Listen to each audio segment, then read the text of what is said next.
สบายดีทุกคนอยู่กับลูกสาวเนาะมื้อนี้พาเพิ่นลิ้นของบ้านมื้อนี้พาเพิ่นลิ้นมื้อนี้นะลิ้นของบ้านสบายดีแล้วล่ะสบายดีไว้สบายดีสบายดีนี่นะสบายดี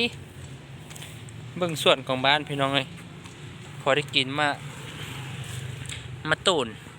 น้อยใหญ่เติบพี่น้องมาตูนส่งมาเนาะแล้วก็ยังสิเป็นอยู่มันยังกำลังเอาดอกอยู่ส่วนข้างบ้านเนาะส่วนข้างบ้านก่อมังยมก่อมะม่วงมีหอมบัว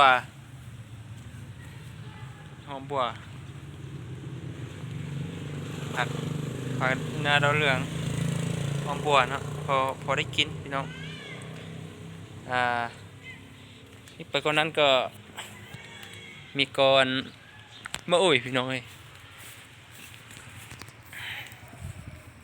กรมะอุ่ยหรือว่ากรมัสสีดาบ้านเฮาเนาะทุกคนเป็นลายปีนี้พอได้กินอยู่เด้อพี่น้องเด้อพอได้กินอยู่มักสีดาบ้านเฮาปีนี้กินจนบ่ร้อนพี่น้องเอ้ย